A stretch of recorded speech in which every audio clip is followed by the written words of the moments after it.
Vamos lá. Eu começo aqui. Vamos para perguntas e respostas, né? São os irmãos onde entrar em 2026 sem ter suas perguntas respondidas. Aleluia. Então não podemos deixar os irmãos curiosos. Senão alguns nem vão viajar, já queriam viajar, porque não foram respondidos. Brincadeira, tá bem? Meus amados, analisem e respondam. Aleluia. Vamos analisar, né? Para depois responder.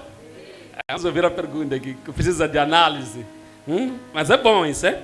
O irmão está nos a colocar numa posição de analisarmos antes de... Isso é bom. Não é pecado comer, mas sim glutonaria é pecado.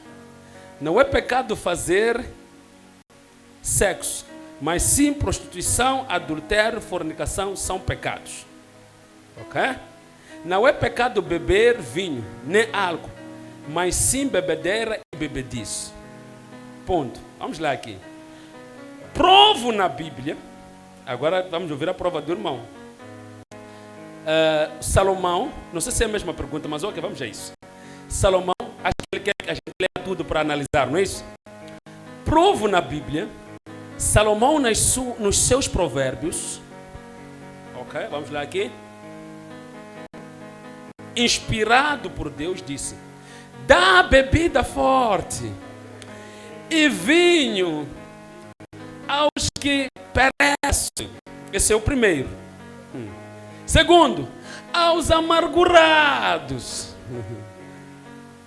Apóstolo Paulo diz: será que não temos nós direito de beber e comer como fazem os outros apóstolos? Apóstolo Paulo decidiu não beber, não porque fosse pecaminoso, mas sim para não dar impedimento ao menino. Então, o irmão perguntou aqui: estou errado? E a igreja diz o quê? E se não pensem o quê? E respondem: vocês já analisaram?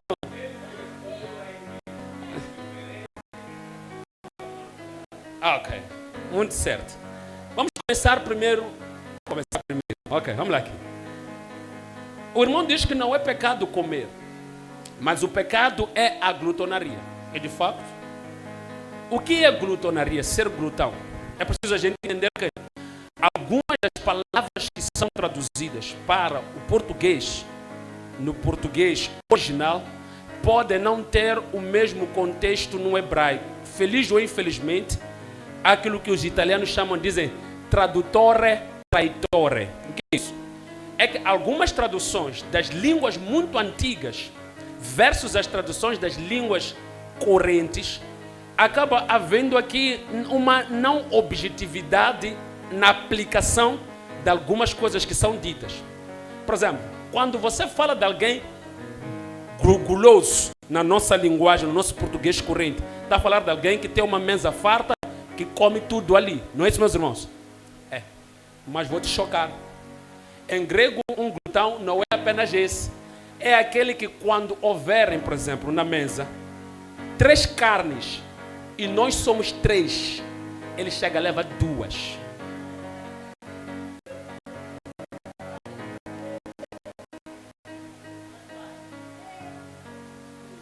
Entenderam?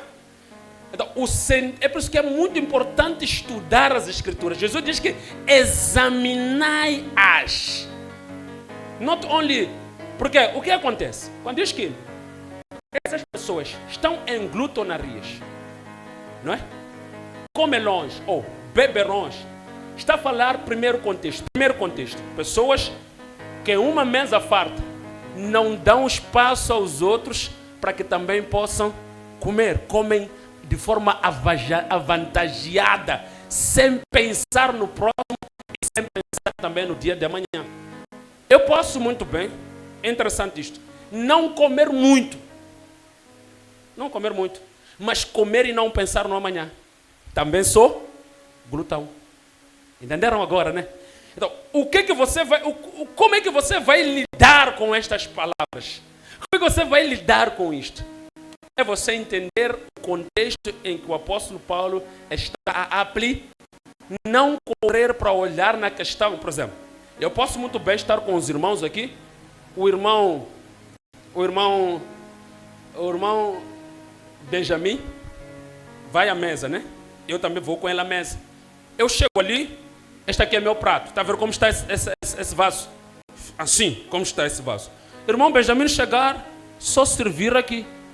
Irmos sentar os dois na mesa. Quem passa a dizer que eu sou o quê? Mentira.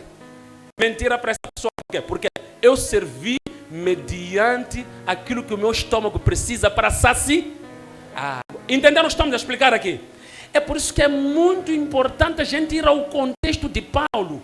Porque para você chegar ao ponto de você me chamar de guloso, primeiro tem que saber o que o meu organismo se satisfaz.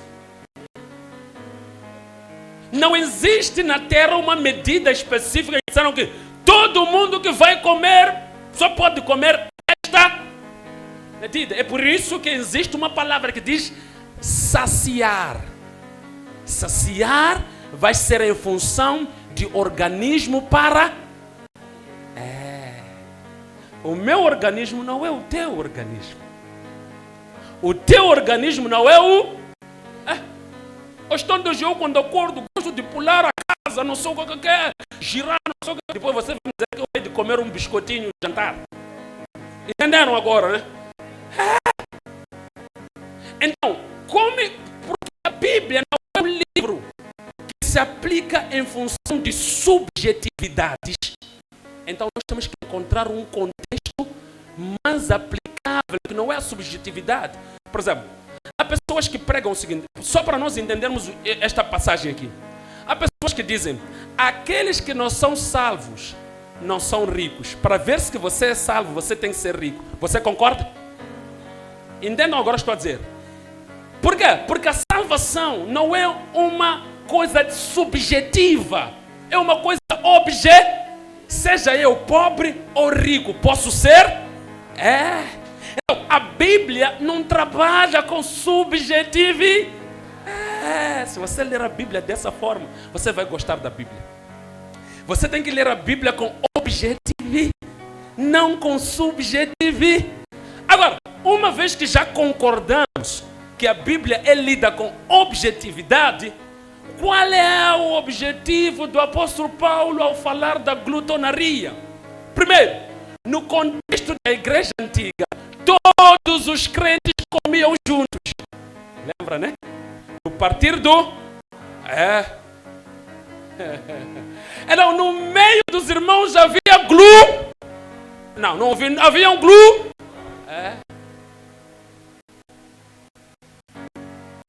Viram duas chaves, né? Eu já estou a pegar as duas. Ei, o irmão... Está alguém aqui? Porque a Bíblia não trabalha com subjetividade. Ela é objetiva. O que ela quer nos transmitir? Primeiro, eliminar o egoísmo. É por isso que a glutonaria e a avareza sempre vão andar num contexto similar na Bíblia. Quando ela adverte sobre a avareza, vai falar da glutonaria depois, mais tarde. Sempre está. Porque é um sentido que tem que ver com você pensar sempre nos outros e pensar no amar. É isso. Entendeu agora? Está esclarecido? Não, você vai chegar num casamento, ver um tio aí, não tem preguiça, encheu o seu prato, pôs chima, pôs batata, pôs não sei o que ali, pôs salada de frutas ali na comida. E você dizer, guloso aqui. Não. Just what? Wait. Is according with his capability. É de acordo com a sua capacidade. Vai ao inferno porque encheu o prato. Agora vamos para esse contexto. Alguém pode ir ao inferno porque encheu o prato? Não. É para nós entendermos o contexto caminoso da glutonaria. Entenderam o que estão a dizer, né? Mas eu posso ir ao inferno porque estamos aqui 6 pessoas e eu levei 5 pedaços das 6 pessoas. E eu naquele momento fui egoísta. Os irmãos não comeram, mas eu comi sozinho. Os meus filhos não comeram, mas eu comi sozinho.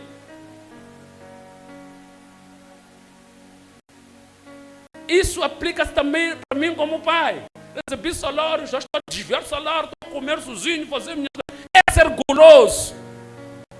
Ir sentar aí num sítio e comprar aquilo que eu quero, não sei, em casa não estão a comer nada a ser. Estão a entender o contexto, meus irmãos.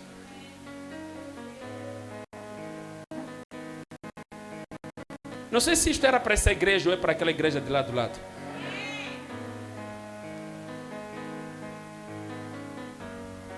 Se é de acordo com a minha capacidade, eu posso servir à vontade. Agora, também não posso exagerar nas medidas.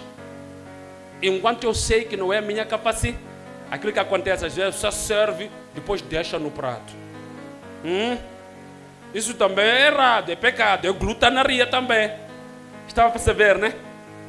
Eu quero que os irmãos entendam o verdadeiro sentido disto aqui. Não pode ser subjetivo, porque aparentemente que é subjetivo. Todo mundo que nós encontramos a encher o prato vai estar a pecar. Não é isso, mano, Jajé? Está a ver, mano, Jajé ali a sinalizar a mãe, a dizer, mamãe, está a ouvir? Não está a pecar. Estão a entender, queridos? Meus irmãos, não sei se estão a perceber isto. Perceberam os contextos que trouxemos aqui? É muito importante isto. É muito importante. Agora, vamos lá para outro contexto. Glutonaria já explicamos, está claro? Vamos para outro contexto que tem a ver com bebedices, não é? Com bebedices. Ele diz o que aqui? Diz que, ok, comer, mas sim, glutonaria é pecado. Não é pecado fazer sexo, mas prostituição. Ok. Meus irmãos, sim, o ato sexual fora do casamento é pecado. E nem temos como comparar, porque assim, o ato sexual foi dado ainda no jardim do Éden. Quando pratica essa prostituição, não tem como ser comparado com um sexo que é legal. Não sei se vai entender. Todo o ato que é praticado de forma pecaminosa não pode ser comparado com um ato que é justo e legal. Não sei se estou a entender aqui. Então, logo, a prostituição é prostituição. Mesmo antes de ser sexo, a prostituição já é prostituição. Né? Porque existe a prostituição em função da imoralidade, que é a forma como as pessoas se vestem também é prostituir. É isso. Está escrito em Gálatas isso. Diz que a lascívia, que é, em outras versões, imoralidade sexual. Lascívia é o quê? No dicionário português já de encontrar sinônimos de lascívia. Ou significados diretos de lascívia. Vestir-se com tendência sensual, que é aquela forma que foi adotada nos anos recentes das mulheres deixarem as mamas fora, decote, deixarem as pernas fora, usar uma roupa que desenha o corpo dela e todo mundo que vê despertar desejos sexuais. Isso chama-se imoralidade sexual ou lascívia. Está na Bíblia, Gálatas capítulo 5, versículo 20, 22 em diante. Está bem? Está bem, meus irmãos? Então, só em si a prostituição, fora disso. Agora, sim, adultério também faz parte de uma prostituição, porque um homem que é casado com uma mulher não pode se juntar a outra mulher. Né? Então, isso também é prostituição. Então, num contexto universal, a prostituição em si, sem precisar do sexo, pode existir. Amém ou não, amém? E indicando também que o sexo feito antes do casamento é prostituir. Isto é claro. Fornicação, ok. Depois diz, não é pecado beber vinho nem álcool, mas sim a bebedeira e a bebedice. Não. É assim, meus irmãos, temos que olhar, meus irmãos, eu continuo a dizer isso. Temos que voltar para o contexto bíblico. Primeira coisa que eu vou te dizer é, Jesus bebia vinho. Sim. Mas, pastor, como assim? O vinho que Jesus bebia era o vinho não fermentado. Que era produzido no lagar. O que as mulheres faziam e as crianças? Quando havia um evento. Os eventos judaicos, diga comigo os eventos judaicos, só para não sonecar. Tá muito bom, tá uma boa brisa aí, só para você não dormir. Os eventos judaicos, diga comigo, principalmente casamentos, duravam 7 dias. gostei de ti. Naquele tempo não havia geleiras, não havia muitos métodos de conservação do suco ou do sumo de uvas. Escuta, vou repetir isto. Português não é uma língua original. É uma língua, escuta, é uma língua derivada do latim. Ou seja, pegaram o latim, exprimiram até sair português. Tá vendo? Então, do latim sai o quê? Sai o espanhol, sai o italiano, que é a língua que é falada na Itália, sai o próprio português, acho que francês também, salvo erro. Entenderam, meus irmãos? Então, dentro desta língua, ou seja, existem coisas que o português não vai conseguir encontrar uma palavra certa para definir. Por exemplo, quando o português quer dizer vinho não fermentado. Para ele definir um vinho que não é fermentado, tem que dizer vinho não. Porque não tem uma expressão direta para dizer vinho não fermentado. Mas o hebraico, que é uma língua original, tem. Sabe como é que ele diz? Vinho não fermentado? Diz que é tirosh. Está vendo? O vinho fermentado diz que é yain. Por quê? Porque uma língua original, quando ele produziu, o Jó disse, isso aqui é yain, isso aqui é tirosh. Deu nome aos produtos finais, porque ele é uma língua original. Não é a mesma coisa com o português, coitado. O português só tem que olhar e interpretar, dizer, aquilo ali não está fermentado, chama-se vinho não fermentado. Chama-se vinho fermentado. Mais uma vez, infelizmente, no âmbito das traduções, não houve atenção ou não se escreveu lá vinho não fermentado, ao ponto de nós termos uma compreensão direta de que aqui é um vinho fermentado, é um vinho não fermentado. Pastor, o que é que me ajuda então a perceber que aqui o vinho é fermentado e aqui não é fermentado? Ok. O que é que me ajuda? O que é que me ajuda, pastor? É o contexto. Digo, uau! Sim. Primeiro, a pessoa que está dizendo, eu bebi vinho, você lhe imagina embriagada? Você lhe imagina a ter contato com álcool? A pessoa está dizendo, veio João Batista, não comeu.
Teria quebrado. Terceiro, não devia casar. Jesus se casasse teria pecado. Não, porque o casamento não.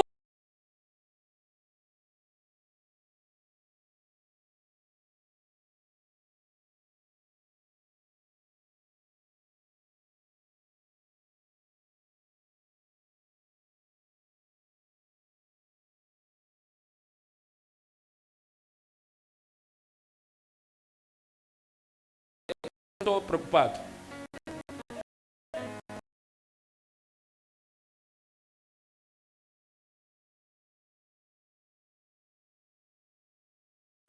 Primeiro, você tem que entender que o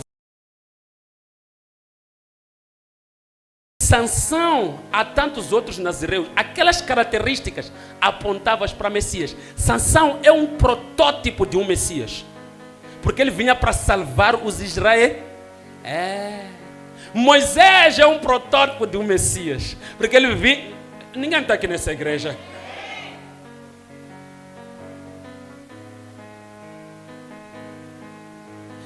É por isso, meus irmãos, é importante, antes de ouvir rumores aí, debates de mentirosos, ir às Escrituras, porque há muitos mentirosos que agora estão a aparecer.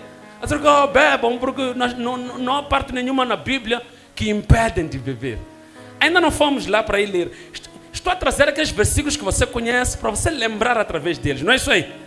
Para depois já irmos lá alisar, não é isso, meus irmãos? Está claro isso ou não está? Agora, vamos lá voltar para aquela parte dos casamentos judaicos. Jesus vai para um casamento, no livro de João, não é isso, meus irmãos? Quando ele chega lá no casamento, acaba o que no meio do casamento? Acaba o quê? Acaba vinho. Então, quando acaba o vinho, a mãe de Jesus, Maria, vai ter com ele. Jesus, acabou o vinho aqui. Jesus manda trazerem ali vasos, não sei o quê. Enchem aquilo com água, não é isso, meus irmãos? E Jesus pede ao Pai para que ali aquilo se multiplique em vinho. Ela se transforma em vinho. E realmente o milagre acontece. Olha, vamos lá para o texto. Só para o irmão poder entender. Vamos para o texto aqui. Pode abrir João 2. Ok. Então, quando a Maria vai ter com Jesus, para ele transformar água em vinho,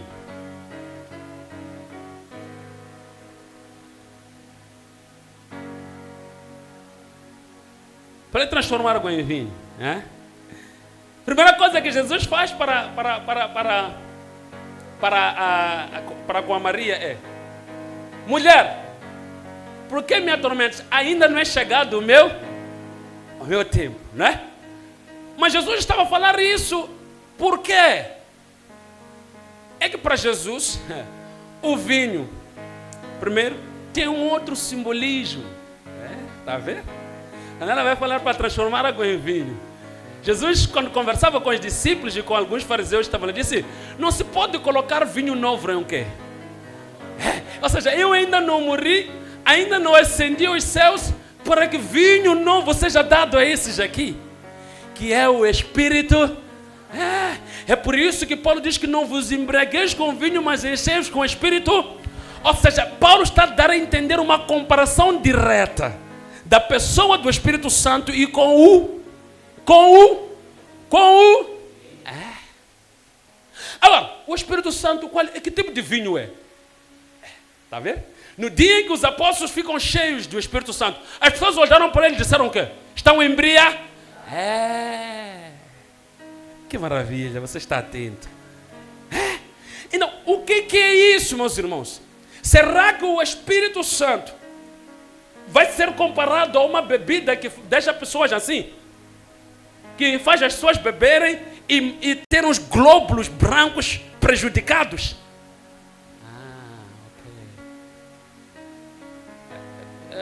A ciência comprova que não precisa muita quantidade de álcool para matar os glóbulos brancos. Não sou eu, é a ciência. O contacto havido entre o corpo do homem e o álcool automaticamente pode ter efeito sobre os glóbulos brancos. É por isso que quando nós os médicos, e nem sou, alguém vem ter conosco no hospital e tem uma ferida, nós não derramamos álcool, pegamos uma esponja, ou como chama aquilo ali? Algodão, derramamos o álcool depois passamos por cima da ferida. O que é aquilo, pastor? É para que o sangue não absorva o álcool. Mas o álcool cele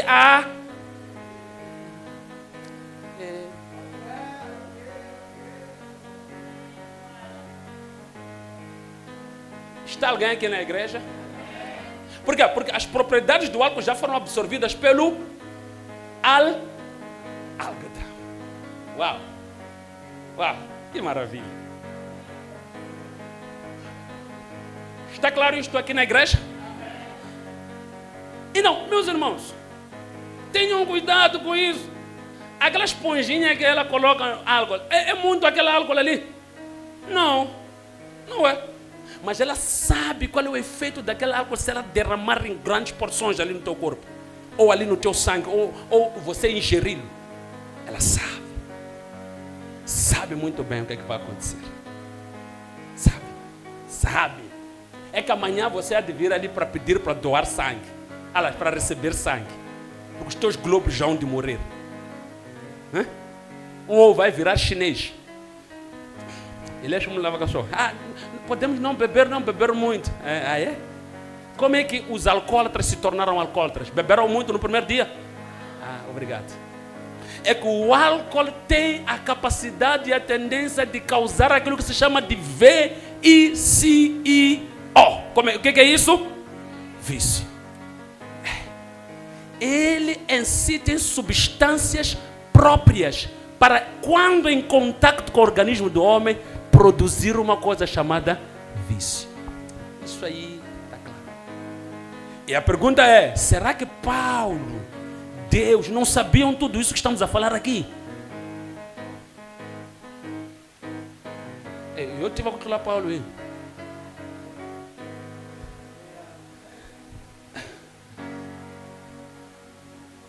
Se eu pregar uma coisa aqui que está errada, qual é o livro que você há de abrir? Não é o livro que Paulo escreveu? Então, não é possível. É por isso que eu repito. É verdade que nem todos podemos ter acesso às línguas originais. Nem todos podemos ter acesso, talvez, a um estudo mais amplo de uma ou de outra coisa. É por isso que nós demos esse espaço de perguntas e respostas. É por isso que Deus colocou pastores na igreja, que é para eles explicarem. É por isso que na igreja há um dom chamado dom de doutores, que é para eles fazerem o quê? Aquilo que o irmão não entende. Não é bonito isso? Então, meus queridos, vamos aqui ouvir os factos aqui. João 2. Acho que os irmãos já entenderam sobre álcool, né? Mas vamos só um pouquinho aqui para provar. É preciso provar, não é? Não só falar, né? Vamos lá aqui, veja só. Diz o que aqui? Versículo, capítulo 2, não é isso? Versículo de número... já estou no 7, eu. Essa coisa de idade, meus irmãos. Então, venha aqui comigo. Logo que o mestre Sala, versículo do número 9, logo que o mestre Sala fez o quê? Provou a água transformada. Eu gosto muito deste escritor porque ele diz, provou a água transformada o que você logo entende aí? Qual é o sabor imediato? O que ele sente? Se a água não é algo que engrossa, qual é o efeito desse vinho para que o escritor aqui logo diga, provou a água transformada em... O que o escritor quer nos transmitir aqui?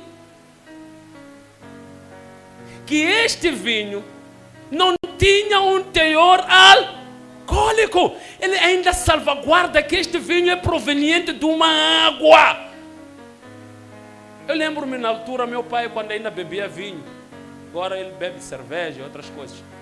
E também não estava bem. Está piorando, não é isso?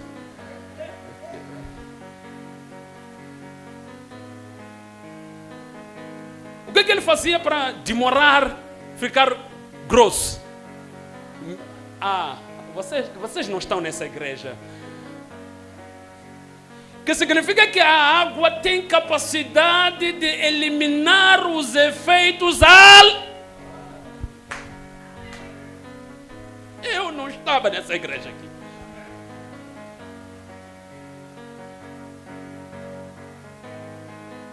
Vim sozinho para essa igreja hoje. O escritor está dizendo, este Jesus transformou a água em vinho e a água que foi transformada em vinho, dado ao mestre Sala, ao saborear, sentiu isso, que esse vinho aqui vem de água. Diz que provou a água transformada em vinho. Não disse o vinho, não disse provou o vinho. Não. A água transformada em vinho. Eu gosto da Bíblia porque é inteligente, sabe? Depois diz o que aqui? Não sabendo o que? Se bem que sabiam os serventes que tinham o quê? Tinham tirado a água. Fez o quê? Agora escuta lá o mestre Sala o que vai dizer. O mestre Sala chamou o noivo. Veja o mestre Sala. E disse a todos: põe em primeiro o quê? Bom vinho. Quando já beberam fartamente, então o inferior. Mas tu fizeste o quê? O bom vinho. Guardaste até agora. O que diz o ditado sobre os vinhos? Mano, diz que quanto mais tempo o vinho ficar, o que ele é? Estão a falar do vinho com teor alcoólico. É? Por que o mestre Sala diz que quando o vinho é guardado até aquele tempo se torna inferior? Alguém já viu canhu? Já ouviu falar de sumo de canhu? Se eu pegar canhu hoje, furar e colocar num copo, passar 3 ou 4 dias, como é que eu deveria encontrar aquele canhu? Estará fermentado. É o que o mestre Sala está a dizer. Está a dizer que no primeiro dia, vocês me deram um vinho ainda em suco. Mas agora que passaram-se dias, ele se tornou inferior, ou seja, ferme. Porque o contrário da lógica dos vinhos é que quanto mais tempo ficar, se torna super. Da lógica dos vinhos dos madaquenes. Mas da lógica dos vinhos crentes, quanto mais tempo ficar, se torna. Se você vai ter com alguém que bebe vinhos, a primeira coisa que ele faz ao pegar a garrafa é pegar o ano. 1800, está bem conservado. Já virou o estilo deles, né? Sempre gingam até, não sei, gingam, mas agora ela guala. Com um chapéu, aqueles chapéus assim, né? Há uns chapéus que vêm, que não são tipo aqueles caps. Que vem assim, tipo aquele do irmão aqui. Põe aquilo. Isto é um bom vinho. Vinho 1900. É verdade ou não, meus irmãos? Significa que por ter ficado mais tempo, se torna inferior ou superior? No contexto daqueles que bebem álcool. Mas no contexto destes que não bebem álcool, quanto mais tempo ficar, fica... Obrigado. Não sei se esta igreja era para nós termos vindo hoje. E não. O que faziam, irmã Cacilda? Pegavam as crianças no princípio da festa, porque aqui é casamento. Lembra que eu deixei um ponto aberto lá sobre os casamentos? No primeiro dia do casamento, ou antes do casamento, às vésperas, as crianças e as mulheres entravam num sítio que se chama lagar. Normalmente, em todas as casas tinha isso. Ou se não, em alguns sítios onde as pessoas se reuniam, havia sempre um lagar ali. Por quê? Porque os judeus gostavam de vinho não fermentado. Percebeu? Eles gostavam. Havia um período que chamava-se festa da colheita, não é? Onde eles iam lá colher tudo, depois vinham, preparavam vinho, faziam a festa e tudo mais. Então, observa aqui, quando eles escolhiam o vinho, punham as crianças e as mulheres, entravam no lagar e faziam isso aqui. Está vendo? No lagar. Faziam o quê? Quando elas pisam, as crianças e as mulheres, há ali um cântaro. Há o quê? E os cântaros eram conhecidos por conservar as propriedades iniciais do produto que está ali dentro. Sabiam disso? É por isso que eram colocados em cântaros, porque o cântaro podia conservar o vinho ainda fresco, sem o fermentar durante um tempo longo. Então eles colocavam, e mesmo água. Lembra da mulher samaritana? Foi com cântaro para ir buscar água, porque quando ela trouxesse água e deixasse na casa dela, ainda que aquecesse tanto no bairro, a água que estava no cântaro permanecia fria, geladinha. Isso não é para essa igreja, isto aqui. E não, ela foi com cântaro, ou seja, as pessoas iam com cântaros, colocavam ali, e as mulheres e as crianças pisavam. E tinha uma espécie de um tubinho ali ao lado, onde o cântaro recebia o suco de uva, que, lembram quando eu disse que o português tem problema de tradução, no sentido de palavras diretas. É por isso que lugares onde é bebida forte, não sei o que, vem ali também o vinho. Mas esse vinho está dentro das bebidas fortes, entenderam? E há lugares que você tem que entender o contexto como o contexto de Jesus, porque você sabe que Jesus nunca beberia bebida forte, verdade ou não? Mas ok, vamos voltar para aqui. Então, as crianças pisavam e o vinho saía, que é o suco de uva. Eles traziam, e quando era trazido, depois de ser retirado, era colocado à disposição. as pessoas começavam a tomar aquele suco de uva. Tomavam aquele suco que é sumo, né? De uva, sumo de uva. Não sei o que celebravam. E quando alguns casamentos, alguns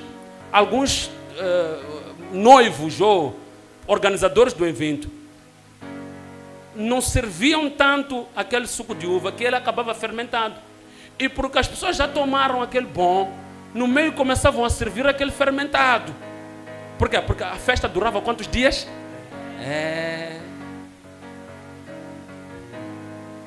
Começamos bem com um vinho fresco, que não é fermentado. No meio do caminho ele começa a fermentar. E alguns mestres de sala serviam mesmo assim. Não mandavam as mulheres irem de novo para onde? Para o lagar, para produzir um novo. Davam mesmo assim podre. Alguém está aqui? Então o mestre de sala diz, não, você conseguiu conservar até agora. Qual foi o segredo? O segredo é um só. É que aquele que não bebe vinho fermentado transformou o vinho para que as pessoas bebessem. Aleluia! Transformou água em vinho para que as pessoas bebessem. Está alguém aqui na igreja? Não sei se isto interessa a nós ou não interessa. Faz sentido ou não faz? Agora, vamos para Provérbios, para nós respondermos aqui. Provérbios, vamos lá. Provérbios. Acho que é 29, né? Acho que é 29, não é isso? Fala do álcool, 29 ou 30, né? 31. Ok. Veja só o que é que ele vai dizer aqui. É 31, né?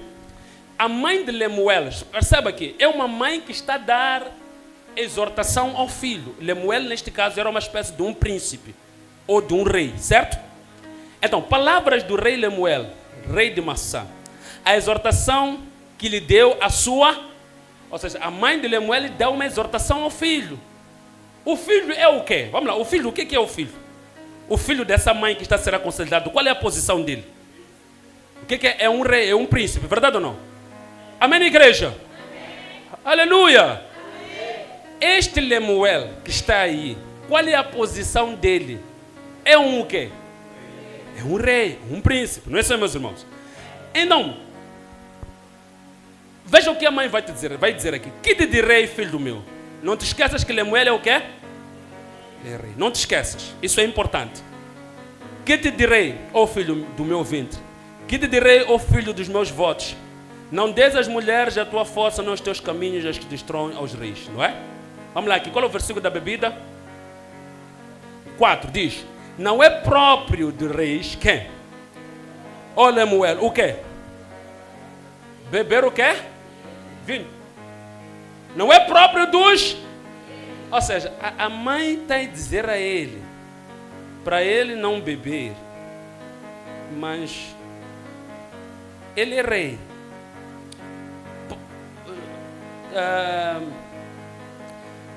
Pedro diz que Cristo, se não Paulo, nos fez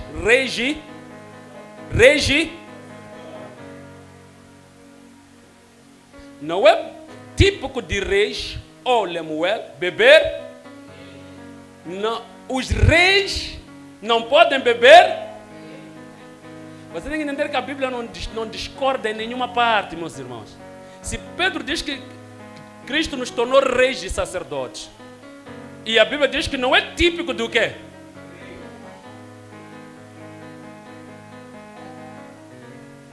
E quando você volta para Êxodo, acho que não vamos poder ler hoje, mas você há de ler Êxodo ou Levítico, é proibido ao sacerdote fazer o quê? É. Principalmente quando ele vai entrar na presença do Senhor. Mas o sacerdote naquele tempo, sim, de fato, infelizmente, ele só entrava na presença. Mas agora, o que acontece com a presença? Meu Deus, ninguém está nessa igreja aqui. O sacerdote no passado entrava na presença, porque a presença era simbolizada pela arca que estava no tabernáculo. Mas Jesus diz que vem dias, vem tempos em que derramarei o meu espírito sobre toda. E nós fomos feitos sacerdócio, ou sacerdotes, por meio de Cristo. Então, se não é digno de rei beber vinho, não é digno do sacerdote beber vinho, estou a fazer o que eu ali? Então eu tenho que entender o contexto de Paulo. Qual é esse vinho? Há uma passagem onde Paulo diz que os diáconos não devem ser demorados no vinho. O que ele está a dizer? Ele está a falar do tempo em que o vinho fica até fermentar.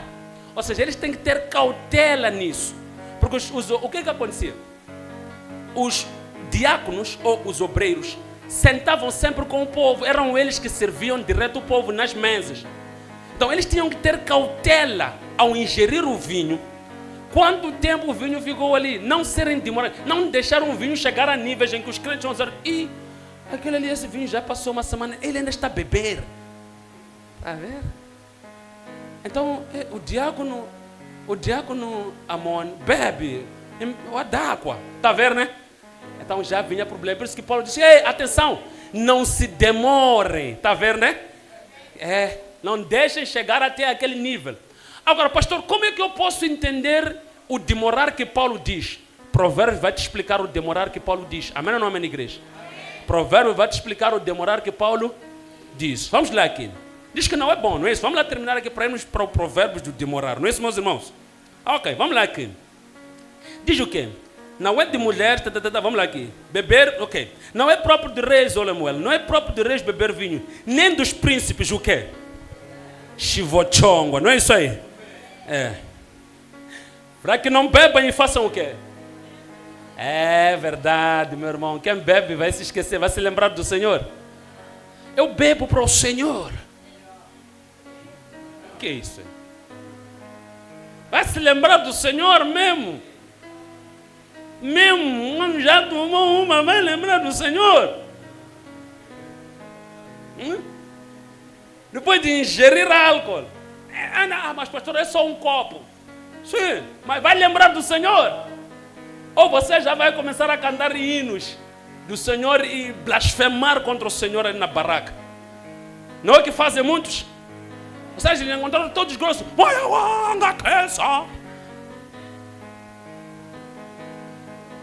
No fim das festas, aquele tio que bebe até está grosso. Ele que levanta.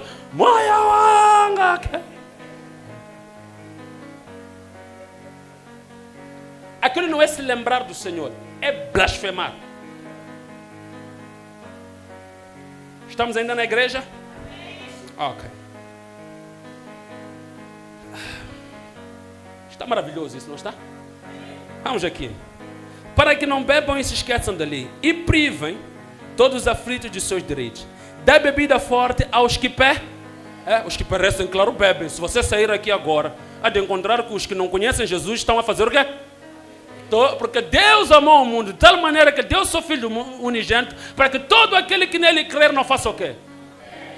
Antes de crer em Jesus, nós éramos o quê? Pessoas que perecem.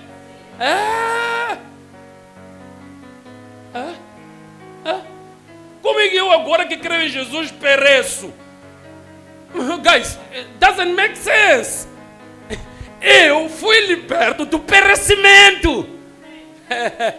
A sentença para o meu perecimento foi anulada pelo sangue derramado no cal. Agora vamos dizer que tem que me dar bebida forte. Eu pereço, eu.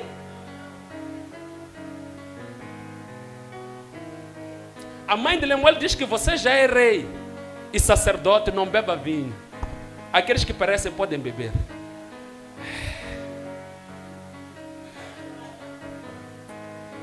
Era para essa igreja essa mensagem? Tenho dúvidas. É para aqui? Se você está a perecer, pusa, mzai. Aqui essa moça, olha lá, pusa. Você é o lovile. Cambi, neto, vai chocar, e lovanga, e chavu ingate. E tem uma príncipe, nitigose. Meu Deus, alguém está aqui na igreja? Meu Deus, levanta sua mão, príncipe, princesa, rainha e rei aí, levanta sua mão. Já imaginou um rei a cheirar chivochongwa? Um rei a...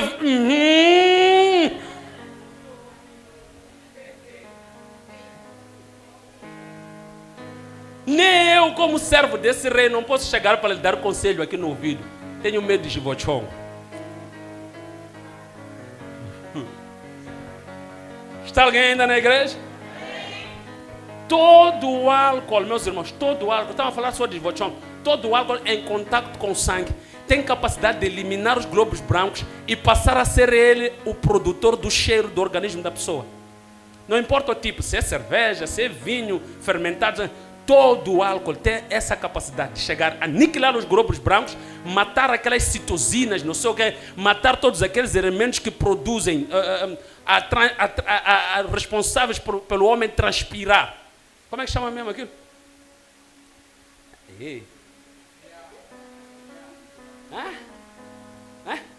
Todo o processo metabólico, todo o processo de respiração e transpiração do homem acaba sendo afetado. Quando ele transpira, agora já só tira.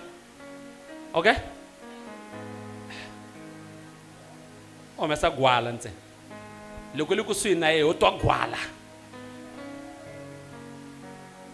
Está alguém aqui?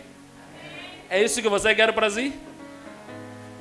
Nós vivemos com pessoas que bebem. Algumas não é que bebem chivochonga, mas bebem uma bebida normal.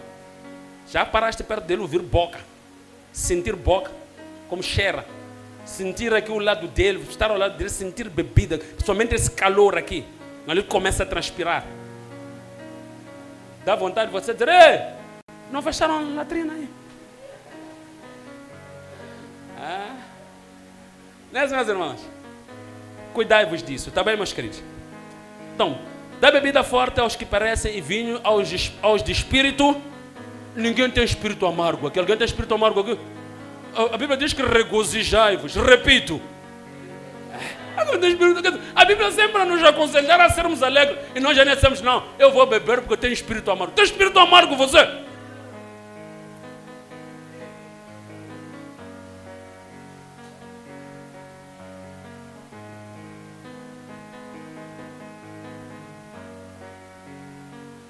Ainda há amém aqui? Para que bebam e esqueçam da sua pobreza. Para eu esquecer da minha pobreza, preciso de bebida. Preciso de orar. E vou encontrar paz e alegria naquele que me amou. Verdade ou não? E aí eu vou sair alegre. Todo mundo diz: já o corpo está gostando. Ué. Não é isso, meus irmãos? E do seu trabalho não se lembra mais. Não é isso, meus irmãos? Então, vamos lá voltar aqui para aquela parte onde temos que demorar no vinho. Porque alguém pode ir ler lá, quando Paulo fala sobre os obreiros não demorarem no vinho. Vamos explicar aqui em Provérbios, acho que é 29, né? Para que usais, irmão Eduardo? Para que usais? Onde é que está isso? Está, é? É 23, né? Ok, Provérbios 23, vamos lá aqui, 23. Veja só o que acontece quando alguém bebe. Vamos começar do versículo de número 28, né? 29, diz o quê? 29, diz o quê? Para que são o quê? Para que são os ais? Para que os pesares? Para que as pelejas? Para quem as feridas? Tudo isso é por causa do quê? Para quem os olhos ver? Eu não gosto de chama pusana ali. Uma pusana. Tudo isso é característica de uma pusana. Não é isso, meus irmãos? Versículo do número 30 diz: para os que fazem o quê? Para os que se demoram bebendo vinho. Pastor, então aí está a dizer que tem que beber pouco. Vamos descer mais abaixo, você há de ouvir esse demorar aqui. O que significa? Amém ou não amém? Para os que andam buscando bebida misto. Bebem bebidas fortes, assim posso dizer. Não olhes para o quê? Quando o quê? É aqui. O demorar é isso aqui. Ou seja, tens que o beber antes dele ficar. Que neste sentido é firme. É esse demorar aqui. O demorar que eu viste lá em cima é agora o escritor dos provérbios, a escritora de provérbios, aliás, está a explicar embaixo. Diz que, olha, esse demorar que eu disse é quando o vinho fica verde no copo. Não beba mais. No princípio, quando ainda está a sair ali, depois de ser feito como sumo, beba. Mas quando ele já fica vermelho, tudo que nós explicamos resume isso aqui. Não é isso, meus irmãos? Alguém já está a começar a entender aí. Não é isso, meus irmãos? Vamos descer mais um pouco. Agora, se Jesus obedece os mandamentos de Deus, será que Jesus quebrou isso aqui? Está aqui a dizer que não bebe o vinho quando já está fermentado, está no copo vermelho. Será que Jesus não sabia disso? Será que os crentes da igreja primitiva não sabiam disso? Então, as palavras que nós encontramos como beber o vinho, o quê? Como é que nós podemos entender que vinho é ela? Primeiro, é o contexto. Está-se a falar para a igreja. A igreja não deve beber vinho fermentado. Está-se a falar de Jesus. Então, Jesus nunca beberia vinho fermentado. Então, venha para aqui. Vamos concluir. Para os que demoram bebendo vinho, para os que andam buscando bebida misturada. 31. Não olhes para o vinho quando já se mostra ver, quando resplandece no copo e se escoa suave. Começa a criar aquelas bolhas que são criadas pelo fermento, não é isso aí? E aí o homem pega e bebe cerveja, não sei o que, não é isso, meus irmãos? Suavemente. No seu fim, o que ele vai fazer? Morderá como a cobra e como víbora pica. Caralho. Os teus olhos verão coisas estranhas. Depois de ingerir um copo, a tua mentalidade muda automaticamente. E tu falarás perverso. Maninho. A ver, papá. Pega aqui. Não é isso, meus irmãos? Mas eu sou bebo, não faço mal a ninguém. É o que estão a dizer aqui. Começarás a falar perversidade, falarás coisas que nem tu sabes. Não fizeste mal, mas vais ficar parecer um boneco ali, não é? Não é isso, meus irmãos? É verdade ou não é isso? Não acontece com aqueles que bebem. É isto que estão a dizer aqui. Logo que bebe, o álcool entra em contato com o teu sangue. Há uma ligação com o teu organismo. Está vendo? Quando você pega corrente elétrica, dá a pessoa a pegar. Aquele contato que a pessoa tem é o mesmo que acontece com o álcool. Quando ele entra no teu sangue, ele mexe com o teu organismo. Automaticamente. Pastor, só foi um gole. Automaticamente ele vai ter efeito. Porque é uma substância que não está... Ou seja, no nosso organismo existem elementos que quando nós entramos em contato com outros elementos da natureza, automaticamente se reconhecem e mantém o nosso organismo sustentável. É por isso que quando você come arroz, o arroz te sustenta. Porque no teu organismo há propriedades que o arroz tem. Mas no teu organismo não há propriedades que o álcool tem. Por isso quando ele entra, destrói. Eu não sei se isto aqui foi dito na igreja certa. Você come feijão. O teu organismo tem propriedades que o feijão tem. Tem um ferro, não sei o que. Tem no teu corpo. Então, quando entra, ele te alimenta. E você fica gordinho, fofinho, brilha. Não é isso aí, meus irmãos? Mas quando o álcool entra, porque ele não é bem-vindo, não há nada que se iguale a ele. É a mesma coisa com o reino dos céus. Os que não vão entrar é porque não tem nada que se iguale a Deus. Então são rejeitados. É a mesma coisa com o álcool. Quando ele entra, espelha. Não fala na mão lá. Então ele vai direto e ataca o sangue. Isto aqui não era para essa igreja. Não olhes para o vinho quando já se mostra vermelho, quando resplandece no copo. No seu fim morderá como a cobra e como víbora por caramba. Os teus olhos verão coisas estranhas e tu falarás para ver se serás como aquele que dorme. Veja lá quando nós falamos sobre o vício. Deus está dizendo que essa pessoa começou a beber, mas depois vai entrar no vício. Mas abaixo has de ouvir isso. Serás como aquele que dorme no meio do mar. Quando a pessoa bebe, fica parecendo um louco. Alguns até dormem na rua, não é isso? Eu quero perguntar, é aquilo que Deus concorda mesmo? Ok. Dorme no mar, como que dorme no topo do mastro? Dirás o quê? Espancaram-me, mas o quê? Bateram-me, mas não senti. Quando fizer o quê? Quando eu acordar, vou fazer o quê? Quando eu acordar, vou fazer o quê? Começou o quê na vida dessa pessoa? The question is, é isso que Jesus foi promover naquele casamento? É por isso, meus irmãos, para continuarmos com o que dissemos, é preciso, quando ler a Bíblia, entender, porque infelizmente, como eu disse, as nossas traduções são traduzidas de línguas originais. Infelizmente o nosso português é pobre. para trazer algumas palavras diretas. Então você tem que entender primeiro o contexto. E às vezes, para você entender o contexto, existem dois tipos de contexto. Diga comigo, dois tipos de contexto. Esses dois contextos aqui. Existem dois tipos de contexto. O primeiro contexto chama-se contexto imediato. Diga comigo, contexto imediato. O que é isso, pastor? Contexto imediato é quando eu leio um versículo e o seu contexto está dentro do texto que eu li.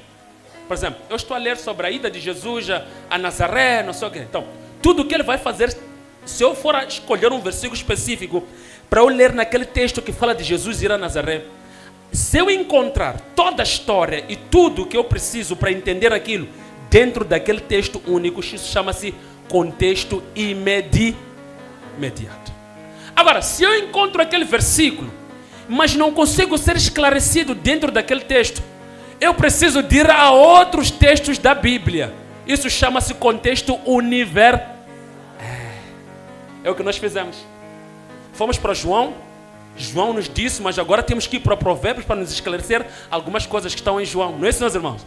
Então, a Bíblia também se esclarece automaticamente. Esses contextos você pode usar principalmente para nós, como pessoas que usamos uma língua que não é a original das Escrituras. É muito bom, muitas das vezes, nos valermos dos contextos universais. Porque há pessoas que criam doutrinas com base em um versículo, né? Não é isso, meus irmãos? Um versículo só, a pessoa pega aquele versículo e diz: a partir de hoje é doutrina aqui na igreja. Mas a Bíblia toda, quando você é de ler, ver que não concorda com aquilo, é apenas uma situação que aconteceu. Entenderam, meus irmãos? Aleluia, não aleluia aqui. Graças a Deus. Sobre bebida já está esclarecido, né? Sobre comida também está esclarecido, né? Estamos claros ou não estamos? Ok, graças a Deus. Vi um micro a circular, só respondemos uma. Mas ainda temos tempo, né? É fim de ano, hoje podemos ficar até amanhã. É o último domingo do ano. Quem tem pressa? Trouxemos rissóis, não trouxemos? Vocês nem gostam de mim, terão trazido bolo para mim. Já ficam fundidos, né? Fazerem fila aqui. Para receber a bênção do ano. Para entrar bem no próximo ano. Trazer rissóis. Bolo. Brincadeira, meus irmãos, tá bem? Se vocês têm em casa, comam com vossos filhos, com vossos primos, com vossos irmãos, com vossos pais. E mandem pastor também trabalhar para fazer para a sua família, não é isso? Aleluia! Amém!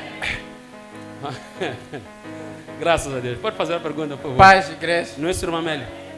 O pastor ir trabalhar, ele vai comprar, fazer para ele e sua família. Amém. Com relação às bebidas, acho que não ficou pontas soltas hoje. Não ficaram pontas soltas? Nada. Está claro? Muito claríssimo. E muito obrigado, pastor. Amém. Louvado seja Deus, meu irmão. Aí pastor, minha dúvida reside sobre os magos que iam haver a nascida de Jesus. Eu queria perceber algo, pastor. Esses magos são magos israelitas ou são pessoas de outros povos? A Bíblia não esclarece. É uma coisa muito importante. Sabe, meus irmãos, se existe um povo que é bom em proselitismo. O que é proselitismo, pastor? É sair do território e ir para outros territórios, tanto seja para pregar aquilo que é a doutrina de Deus, ou mesmo para habitar, são os judeus. Aqui em Moçambique você tem encontrar. Aliás, eu ouso em dizer, não existe país onde não há pelo menos um judeu. Mas existem países onde não há nenhum moçambicano. Não está a dizer? Não há nenhum americano. Então, ou seja, os judeus são bons no proselitismo. E se você for observar, antes de Jesus vir, os judeus já estavam dispersos em muitos lugares. E esses judeus, a maior parte deles, foram viver na Babilônia, na Turquia, né? na Pérsia, desculpa, etc. Né? E nessas regiões, a astrologia já era praticada. Está a ver? Que é o estudo sobre as estrelas, já era praticado. É por isso que na tradução corrente da Bíblia, a expressão para Babilônia, ali, quando Abraão é chamado, é usada como Ur dos caldeus. Sabe o que significa caldeus? Significa aqueles que estudam sobre estrelas, aqueles que estudam astronomia. Está vendo? Então, esses povos já estudavam astronomia. já estudavam essas coisas. Então, podem ser judeus que já sabiam sobre a vinda do Messias na terra, em Israel, que viviam nessas regiões. A Bíblia não abre espaço, mas com um conhecimento um pouco amplo sobre a prática dos judeus, sobre a dispersão dos judeus em outras terras, você pode entender que podem ser judeus, porque eles vêm já com o conhecimento de que há um menino que há de nascer. E essa promessa já vinha sobre de Isaías. Alguém está entendendo o que estamos a dizer aqui? Então, é só ligar e isso juntar. Agora, em Atos também, podes ouvir que haviam vários varões judeus prosélitos de vários lugares da terra. Não é isso, meus irmãos? Que estavam ali em Jerusalém para vir adorar. Não é isso, meus irmãos? E logo desceu o Espírito Santo e encheu os apóstolos. E naquele dia de Pentecostes, havia sempre essa prática de judeus que vivem em outras terras virem celebrar algumas coisas na sua própria terra local. Agora, a Bíblia não abre espaço se estes eram judeus de nascença ou não. Mas, olhando para um horizonte bíblico amplo, podemos subentender. Podemos subentender. Amém. Agora, ainda nesse tema, eu queria perceber algo, pastor. Durante esse período de Natal, há discussão se devemos ou não comemorar Natal, ou que não se concorda porque não é nascimento de Jesus, mas outros dizem que não, porque não é exatamente o dia, é celebrar o fato dele ter nascido. Então, de forma sucinta, como é que podemos entender isso? Eu como pastor e nós como igreja, não podemos celebrar uma coisa que a Bíblia não nos dá como referência de celebração. Doesn't make sense. Eu chegar aqui e dizer, irmãos, o dia do Natal vamos celebrar porque é o dia em que nasceu Jesus. Eu estaria a ser mentiroso, herege. Temos que saber o que é heresia. Heresia vem do grego hairese, que significa errar o alvo. Ou seja, eu estaria a apontar o alvo errado, dizer Jesus nasceu no dia 25, ou não nasceu, mas vamos comemorar. Isso é heresia. É como eu pegar uma arma, o inimigo está ali, mas eu apontar para ali. Estou entendendo o que estou a dizer? Não faz sentido. É uma mentira. Depois eu chegar, irmão Ernesto, mataste o inimigo? Sim. Estou a mentir para ele. O meu alvo não foi o inimigo. Apontei para outra pessoa ou para um outro objeto. Entendeu o que está a dizer? Então, é uma mentira ou uma enganação. Nós não podemos fazer isso. Agora, a Bíblia nos instrui a comemorar uma coisa, que é a morte. Faça isto. No primeiro domingo, acho de ver isso acontecer aqui. Vamos pegar o quê? Vamos levantar o quê? O corpo e levantar o... Este é o meu corpo, este é meu... O pão e o cálice. Tomai e comai, façam isto, Isso celebramos. É por isso que ele diz que façam isto, celebrem isto até que eu venha. Acabou. Isso vamos fazer até mesmo hoje. Podemos pedir o irmão Amoni comprar, trazer aqui. Por que colocamos primeiro domingo? É uma questão de organização. Mas podemos fazer todos os dias que nos encontramos. Sim, podemos tomar a ceia todos os dias. Isso não é problema e nem é antibíblico. Aliás, os primeiros cristãos faziam isso. Depois do culto, partiam pão e bebiam o coice. Isso aí. Não deixa eu dizer. Só que nós, por uma questão de organização, fundos, não sei o quê, gestão, não sei o que, não fazemos sempre. Fazemos uma vez, que é para angariarmos os fundos, nos organizarmos melhor, garantir que toda a igreja no mínimo esteja, porque há um dia específico, e fazemos isso. Alguém está aqui? É isso. Agora, o Natal. É um dia, já está claro, os pagãos comemoram o Pai Natal. Mas, existe a avó, tia, Natal. Brincadeira, né? Mas comemoram tudo isso aí. E é por isso que o Natal tem essas origens. Foi inserido no meio cristão para o meio católico, né? Que era para poder adequar as festas pagãs, trazer ela como se fosse uma festa cristã. É por isso que Jesus, infelizmente, acabou sendo submetido até que nascer em dezembro. Uma vez que, se for já contar, estamos a falar do, acho que é Nisan, se não me engano, em que João Batista, a mãe tinha 6 meses, se não me engano, uma coisa assim. Estamos a falar de março, abril. E depois a Maria fica grávida. Estamos a falar de um pouco mais de... Acho que já tinha 2 ou 3 meses, Isabel, não é? Depois, mas os estudiosos consideram por aí setembro ou aproximadamente a novembro, o período em que ela nasceu. Até porque em dezembro, naquela região onde Jesus nasceu, faz muito frio. Não era possível que aqueles pastores estivessem fora com as suas ovelhas naquela hora e viessem cantar os anjos para dizer que o Messias nasceu. Então, quando você olha para a história, você percebe que é tentar forçar Jesus a nascer numa data que ele não nasceu. Num dia que ele não nasceu. Não, ele nasceu no dia específico que a Bíblia nem quis fazer questão de nos informar. Se fosse necessário que nós comemorássemos, a Bíblia teria nos dito, ele nasceu no dia X, comemora. Assim como a sua morte, ele disse que nós temos que fazer em memória. Então nós como igreja, não é lícito que comemoremos propriamente o Natal. Segundo, nós somos pessoas que estão numa sociedade, né? Temos pais, temos irmãos que ainda não são salvos, alguns são salvos, etc. Preferiram se juntar para comemorarmos ali, ou seja, para termos ali uma festa, comermos, vamos estar ali com eles, nem é para ignorar, nem é para olharmos para eles, não está a ver esses aqui, não, nem aqueles que comemoram, não, preparem ali tudo mais, ficam entre família, torna aquilo uma festa da fé, um jantar da fé, um almoço da fé. Pastor, já o dress code, os chapéus, como é que ficava?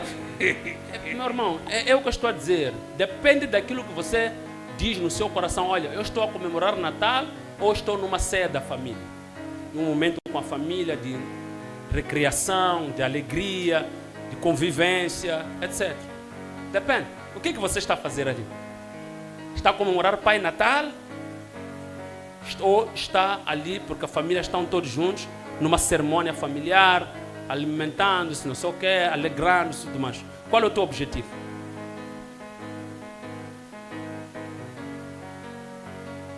O objetivo seria estar ali a celebrar com a família. Exatamente. Mas colocar aqueles chapéus, aquele dress... O ser humano é livre de fazer aquilo que ele sente que é bom para ele. Mas se ele tem consciência e sabe qual é a origem desta questão de Pai Natal, só Pai Natal, já é um problema muito sério. Logo vai entender que tem a ver com o que você entende. Eu entendo que eu não posso pôr roupa de Pai Natal porque é uma entidade que eu não me vejo nela, não tenho nada com ela. Que é Pai Natal? Então eu como crente sei que não tenho nada com Pai Natal. Então não sei se os irmãos estão entendendo o que eu estou a explicar aqui. Então é essa consciência que nós temos que ter. É por isso que Paulo diz que quando nós somos meninos, temos que pensar como meninos. Mas quando já somos adultos, temos que pensar como... já somos crentes. A nossa forma de pensar tem que ser diferente. Tem que ser diferente. Não é para isolar a família, não é para deixar de visitar a família, não é para deixar de... Mesmo que você não tenha uma família que vem te visitar, deixar de fazer bolo com tua família. Não é para fazer. Fica ali, mas não é dizer que eu estou a comemorar Pai Natal por chapéu vermelho, não sei o que. Já... Os presentes também, né? Podemos não comprar. Eu, em particular, não acho que seja problema trocarem presentes entre vocês como pessoas. Porque é assim, existe aquilo que é a convivência entre pessoas, existe aquilo que é culto a uma personalidade. São coisas diferentes. Quando vocês já põem Pai Natal, não sei o que, já estão a fazer culto a uma personalidade. Quando vocês trocam presentes entre família, irmã Wilma, compra um presente para mim, eu compro um presente para ela. Estamos naquele momento, como família, a ter um intercâmbio, um convívio, que nem tem nada a ver com aquela figura ali. Mas agora, quando nós pegamos aquela figura, já homenageamos, como estás a dizer, chapéu, não sei o que, árvores, não sei o que, por exemplo, já estamos a dizer que não, isso aqui está ligado àquela entidade ali.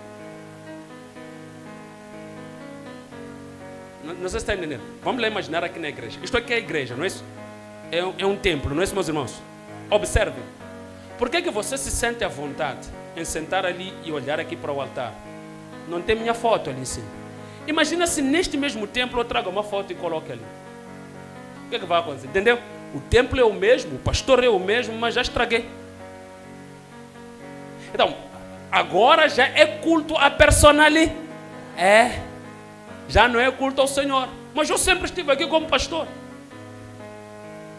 E os irmãos ouvem a palavra. Os irmãos já aprendem comigo, eu também aprendo com os irmãos. Tudo isso acontece, mas há uma coisa que pode afetar tudo isso. Eu de repente trazer uma foto e colocar? Acabou tudo.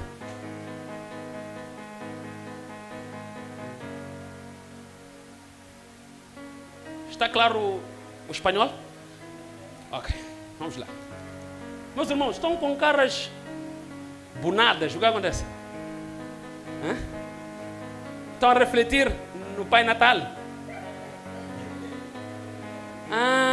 Tem dress code.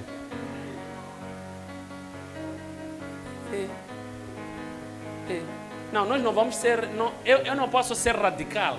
Chegar aqui e dizer, ei, não façam nem festa, não convivam com vossos vizinhos. Não, isso aí é radicalidade, isso é extremismo religioso e chega até a beirar a um tipo de heresia perigoso. É tornar os crentes fanáticos. Não. O que estamos a fazer é que estamos a construir crentes equilibrados, que sabem diferenciar entre a mão direita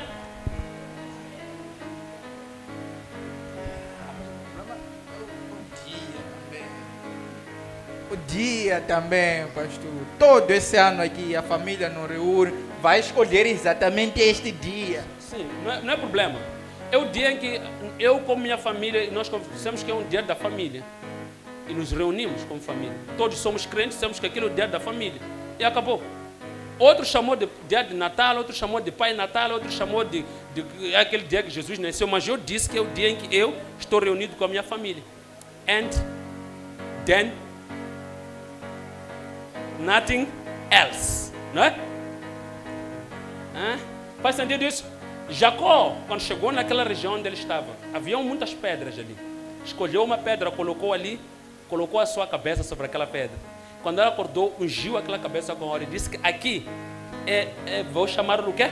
Casa de Betel, não é isso aí? Mas as pedras eram tantas ali, só escolheu aquela e pôs, aquela pedra, a momento que ela consagrou, foi diferente daquela pedra. A mesma coisa aconteceu com Samuel, quando ele estava em Mispa, não é isso aí?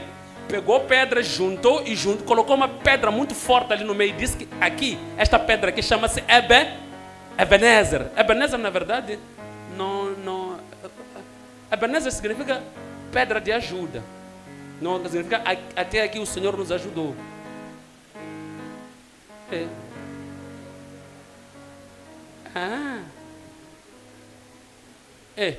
Afinal, Samuel diz Ebenezer. Depois disso é que ele diz, até aqui nos ajudou-se. Ou seja, Ebenezer, que é aquela pedra que ele consagra, chama de pedra de ajuda, que simboliza Cristo. Cristo é que é o nosso é que é a pedra de Está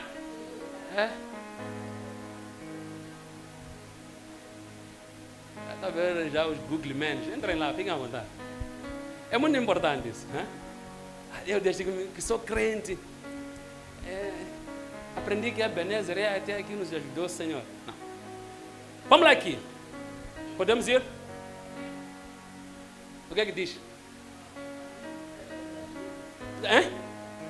Diz o quê? Pedra de ajuda. Pedra de... É Cristo. Nosso cartão de memória, nossa pedra de memória. Ele que nos lembra que o Pai nos ama. Não é isso, meus irmãos? E que nós vamos para o reino dos... Graças a Deus. Ei, irmãos, o que aconteceu? De repente apagaram-se. Vieram com luzes. Afinaram as luzes. Já é 12? Ainda não é. Falta um pouco. Cigano Pai Natal. Não, meus irmãos, em algum momento aqui chegamos a dizer que não é para fazer festa. Não é para encontrar com a família. Não é para comer. Não é para tomar sumo. Não é para ficar ali com a família e se alegrar. Em nenhum momento. O que nós estamos a falar é as suas motivações. É simples. O que me motivou a estar ali? É o gorro do Pai Natal? É a barba dele? Ou é porque naquele dia eu estava com minha família, nos alegramos, trocamos presente, ele me deu sapatilha, eu lhe dei chinelo de pipoca. Não é isso que acontece na troca de presentes? Se ele dá um de 10 mil, ele dá de 50 meticais. No meu serviço eliminaram isso aí. Eu já estava a ver muita injustiça. Eu não digo, você compra um de 10, o indivíduo traz um de 50.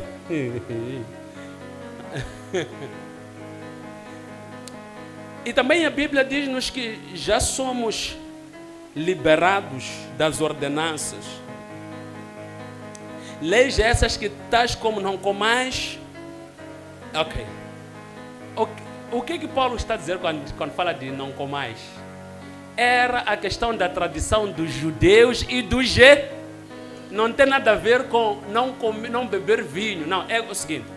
É porque na tradição dos judeus, ninguém devia comer porco, mas os gentios comiam. É isso. São essas coisas que estava a dizer, que os judeus não tinham que impor as suas regras. Mas naquilo que é princípio bíblico, tanto o judeu assim como o gentio não devem fazer. Por exemplo, o judeu não devia beber bebida alcoólica. O gentio também não deve. Amém ou não amém? Alguém está entendendo isso aqui? Por exemplo, por quê? Porque tanto o judeu assim como o gentio agora são um em Cristo.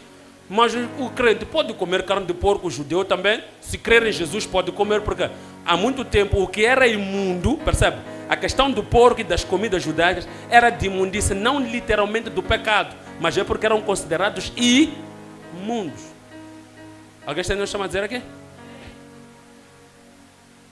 E existe até hoje algumas religiões que ainda mantêm isso. Não tem nada a ver com a questão alcoólica. Eu posso comer carne de porco e estou bem, mas não posso beber álcool e ficar mal. E até eu chegar ao ponto de me viciar e chegar ao ponto até de morrer por causa do álcool. Verdade ou não? Então não podemos comparar essas duas coisas em nenhum momento. Alguém está entendendo isso?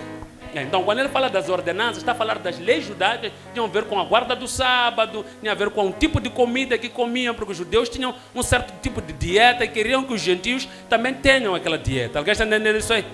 Mas não tem nada a ver. É nisso que Paulo está a repreender aos irmãos. Está bem, meus irmãos? Então, não beber, para todos os irmãos, beber álcool continua, será e é pecado. Viram o que disse a mãe de Lemuel, né? Disse que os reis não bebem, os sacerdotes não bebem, e nós somos o quê? Reis e sacerdotes. Parece que as perguntas vão ter que ficar hoje, não é isso? Vamos ser 12h30 ou vamos ser 14?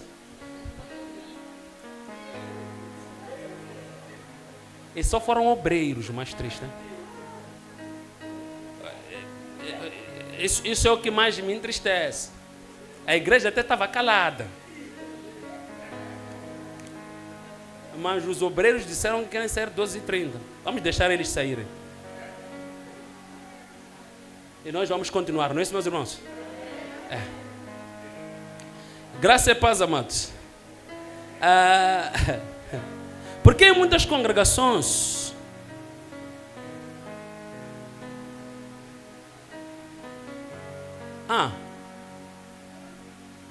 olham, congregações, não percebi que olham de pé, ok, e repetem as mesmas palavras e prolongam as orações, enquanto que o Salvador, oram de pé e repetem as mesmas palavras e prolongam as orações, enquanto que o Salvador condenou as vãs repetições. Sublinha aí vãs. As vãs repetições, e assim como orar de pé, justificando que o que pedir antes de falar, o nosso Pai está nos céus sabe. Ele diz que vós que fechais as casas das viúvas por causa das orações prolongadas, está claro que o mestre não vê como bom ato, ok? As orações prolongadas de repetições, assim como de pé, amados. Amém ou não amém? Então, a questão aqui do irmão tem a ver com o que Jesus ensina sobre orações prolongadas. Mas Jesus primeiro fala isso por causa da hipocrisia dos... Vamos lá juntos para o texto. Onde é que está isso? É Mateus, né? Diz que cuidai-vos dos fariseus hipócritas, não é isso? Então, é por isso que eu disse, primeiro é preciso entender o Primeiro, aqueles irmãos que oravam de pé, oravam sobre um contexto de hipocrisia. Queriam ser vistos. Eu posso orar em pé, a irmã Sandra pode orar em pé, mas o coração dela não está nem aí para eu lhe ver. Ela está a falar com o seu Deus. Porque afinal de contas, Deus não estabeleceu uma fórmula para nós orar. Não disse, olha, se tu ajoelhares, eu te ouvir. Se tu pegares esse barrote, eu te ouvir. Não. Deus ouve as orações de todos, independentemente de como o corpo está posicionado. Lembram de alguém que estava deitado? Disseram, vamos orar. Levantou e disse, não posso orar assim. Claro, é bom, porque entendi que a pessoa tinha um certo temor. Mas até que ponto isto aqui identifica que essa pessoa é dependente de uma certa posição para falar com Deus? Estão a entender, né? Enquanto Deus não está preocupado com a tua posição. Você pode estar deitado, pode estar em pé, pode estar a tomar banho. Deus vai te ouvir. Alguém está aqui na igreja? Então, o que diz aí? Já encontramos? Diz o quê? E quando orardes, não sejais como o quê? Como os hipócritas, está aí. A resposta dessa pergunta está aí. Quando nós oramos em pé aqui, alguém está a fazer por hipocrisia? Alguém está a fazer com o objetivo de ser vangloriado? Não. Entenderam, meus irmãos? Então, Jesus está a chamar a atenção que não devemos fazer tal coisa num sentido hipócrita. Não é isso, meus irmãos? A igreja primitiva se reunia e os irmãos oravam em coletivo. É por isso que Pedro saiu da cadeia, porque os irmãos estavam a orar em coletivo. No dia de Pentecostes, a igreja estava lá e é notório que diz que Pedro teve que ficar de pé. Eles estavam ali a orar, etc, vejo alguns, tudo mais. E Pedro fica de pé. Isso pode ter sido pelo efeito do Espírito Santo que ele se assentou, etc. Mas a tradição da igreja mostra claramente que os crentes oravam em pé, muitas das vezes. Amém ou não amém? Então, não é problema. Agora, repetir oração não é problema, vai depender de se você tem fé em Deus ou não. Por exemplo, eu posso orar hoje uma coisa e me calar, até dezembro do próximo ano, não vou repetir aquilo que eu disse. É a fé que eu tenho de que, olha, eu falei com Deus e Deus me ouviu. Mas alguém que ainda não tem tamanha fé em Deus, que acha que ele precisa de voltar a pedir a Deus para que Deus possa lhe ajudar. E Jesus reforça isso quando diz, batei, né? E quando mais tarde ele diz que sejam como aquela mulher ali que importunou um juiz mau, que esse juiz, mesmo sendo mau, acabou julgando a causa daquela mulher. E quanto mais a vocês? Se vocês importunarem a Deus, o que será? Entenderam, né? Então, Jesus, para nós entendermos que ao longo das Escrituras, Jesus não é contra você orar mais de uma vez por uma coisa, não é contra você orar em pé, só que ele é contra hipocrisia. Está claro isso ou não está? Está claro, meus irmãos? Está claro ou não está? Há pessoas que ainda não cresceram na fé, estão a gatinhar. Ele vai orar hoje porque pediu pão, depois amanhã aquele pão que ele pediu, ele como ainda não viu, volta de novo, Senhor, peço aquele pão que eu pedi ontem, está vendo, né? Mas a quem tem fé diz, não, eu vou pedir hoje ao Senhor. Se ele não me der, ele é que sabe. Se me der, eu vou esperar até lá. E não volto a orar mais. É o tamanho da fé, ou o nível da fé que essa pessoa tem. Amém ou não amém? Mas todos somos chamados a crescer de fé em fé e de glória em graça e paz, amados. É o seguinte. Um cego vê clareza na escuridão? Para mim, não. Então, e para vocês, amados, pergunto por quê. Alguns amados identificam falsos pastores e profetas, apóstolos, etc. Não identificam os verdadeiros. Se é dom de discernimento, amados, devemos também dizer quais são os verdadeiros. É justo. Temos que dizer os verdadeiros. E não é problema dizermos os verdadeiros assim como não, mas quando é para chamar a atenção, temos que perceber o objetivo quando se fala dos falsos é advertir-se acerca deles. Porque mesmo Jesus, agora mesmo estamos a falar dos fariseus, não é isso? Jesus ensinou, advertindo os crentes sobre os fariseus. Então, isso aí é uma prática da igreja. Os próprios apóstolos escreveram a maior parte das suas cartas a advertir a igreja sobre os falsos. Mas não existiam bons mestres? Não existiam. Estão a entender? Então, quando nós advertimos sobre os falsos profetas, nós estamos a dizer que não existem os verdadeiros. Agora, depois de você entender que aquele é falso, você vai começar a entender, de acordo com o que te ensino, quem é o verdadeiro. Amém ou não amém? E também ensinamos que existem os verdadeiros. Dissemos, não é que não existem. Citarmos os nomes, temos medo de nos decepcionarmos. Amém ou não amém, igreja? Às vezes a gente pode citar o nome de alguém que agora está a andar, não é isso? Está a fazer o quê? Mas daqui a uma semana já põe um guarda-chuva. E esse que o pastor disse que era alguém íntegro, mas já quando sai do carro tem que vir o irmão com o guarda-chuva, tem que vir o irmão pegar a Bíblia dele. Tá vendo? Você depois chega aqui e diz, pastor, aquele ali, concordas com aquilo que ele fez? Agora quem está queimado quem? Acabou, amém aqui? Então, amém ou não amém aqui na igreja? Não é? Você já está vendo, como anda ali no tapete. Mas o pastor disse que esse aqui é um homem de Deus. Esse é um homem temente a Deus. Assim. Pastor, não, estás equivocado. Agora eu já estou equivocado. O irmão que te disse isso, porque aqui o irmão falou de todos nós, não falou só do pastor, que te disse isso, que aquele é falso, que aquele é verdadeiro, também já está queimado. Não é mau ele falar dos verdadeiros, porque existem, e eu digo, existem homens tementes a Deus que pregam a verdade. Mas num tempo como este que é perigoso, temos medo de queimar a mão. Amém ou não amém? Graças a Deus. Amém? Mas existem, tá bem? Existem homens tementes a Deus, muitos até. E igrejas também onde pregam a palavra, amam a Deus e temem a Deus, muitas. Amém ou não amém? Agora, como é que o pastor pode te dar a entender se alguém é verdadeiro ou não? Te dando as características, tá vendo? Mas o falso nós vamos dizer até pelo nome. E o Paulo diz isso, temos que dizer o nome. Mas o verdadeiro, vamos te dar características para que você próprio identifique. Amém ou não amém? Entendeu a questão aqui, meus irmãos? Por que a liberdade... Por que a liberdade...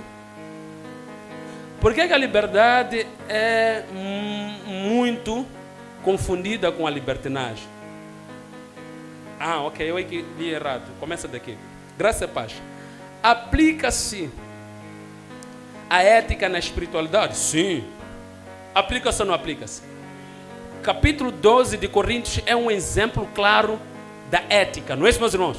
Os irmãos de Coríntios, um começava a profetizar, outro começava a orar em línguas. E Paulo disse, meus irmãos, não é assim. Quando um está a profetizar, outro cala-se. Isso é o quê? Ética. Na espiritualidade. Amém ou não amém? Então, a ética está na espiritualidade, né? Por exemplo, estamos aqui, eu começo... Vocês nem entendem o que eu estou a dizer. Eu estou a falar no micro. Isso não é ético. Mas eu posso afastar o micro e fazer o quê? Isso aqui é o quê? Isso aqui? Ética. Entenderam agora, né? Então, é exatamente isso. A ética, sim, na espiritualidade. Como saber se estou... Se estar... Ok. Como saber? Meus irmãos, ainda temos tempo, não se preocupe. Vamos até 12h30, meus irmãos, está bem? Como saber se estou como... Ok. Se como cristão estou olhando mesmo na ética, como é que você pode saber? Como é que você pode saber? As escrituras vão te alinhar. Este aqui é o bom mestre. Está a ver um mestre quando está a colocar blocos no muro. Precisa do quê? Precisa de nível e de uma linha. Não é isso aí? Esta aqui. Vai te alinhar. Amém ou não amém? Se você ler a Bíblia e gostar de lê-la, ela vai te alinhar. E você vai entender muitas coisas que você pode hoje achar que são corretas, mas depois vai entender que são erradas, tá bem? Ou vai achar que são erradas, mas vai achar depois que são Por que a libertinagem, a liberdade é muitas das vezes confundida com a liberty? É verdade. Se existe uma religião, entre aspas, onde as pessoas vivem de qualquer maneira, parece não ter lei, é no cristianismo. Os cristãos são as pessoas com mais liberdade e que usam dessa liberdade para a libertinagem.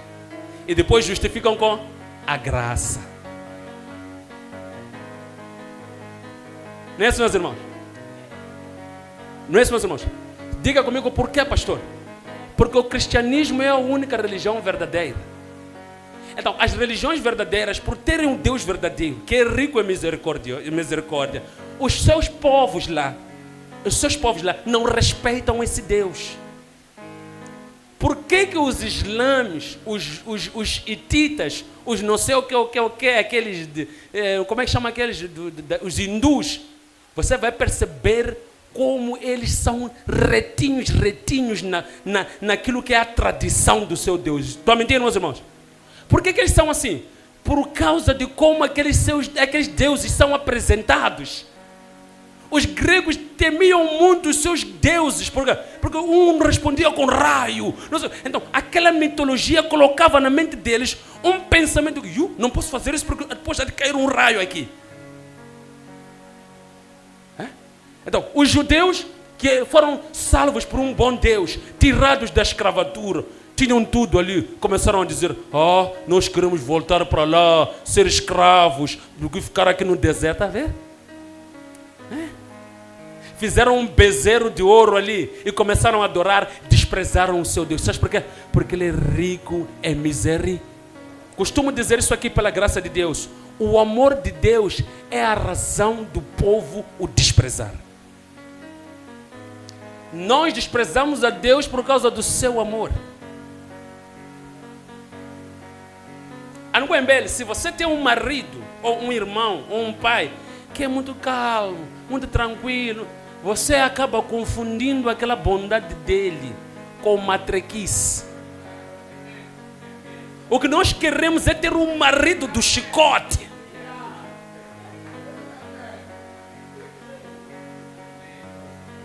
O vutiu é o pum.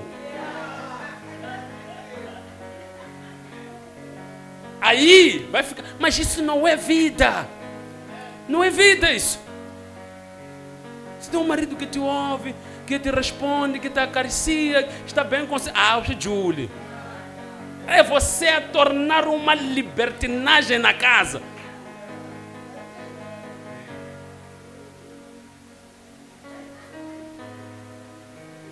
Nossos pais, quando são bonzinhos conosco, também fazemos isso, não é isso, meus irmãos? Mas aquilo ele está a fazer para quê? Para dar a ti a oportunidade de você lhe obedecer por escolha. O amor é isso. É você estar com alguém que te dá liberdade para você estar com ele, respeitar a ele por escolha.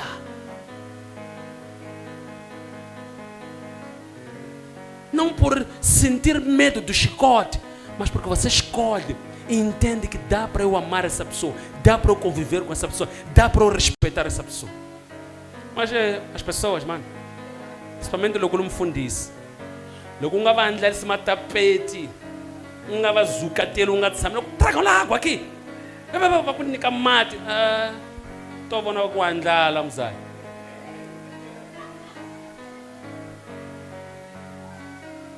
Acabou, amém, aqui, né? É verdade.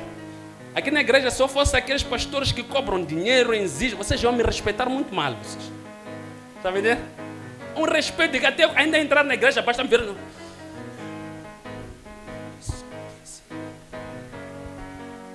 É verdade, não, meus irmãos. Marcar culto, 5 horas já estão aqui. Né? Culto de 9 horas, estão a chegar 12. Por quê? Porque um pastor, quando se torna amigo, se torna leal, está a dar liberdade aos irmãos para o respeitarem. Não é para temer, adorar, não, o respeitarem. na qualidade de pastor como um ser humano normal. Amém ou não, amém? Não por intimidação, não por vanglória, não porque eu tenho uma cadeira de ouro, está acima de todos vocês. Não, mas porque eu sou um ser humano e foi dada a oportunidade de estar a liderar, conviver com os irmãos, que merece o meu respeito, assim como eu também tenho que vos respeitar. Ponto final. Eu tenho que vos respeitar. Não tenho direito de vos faltar com respeito em nenhum momento. Eu tenho que respeitar a vocês. É por isso que ninguém tem que me dar nada.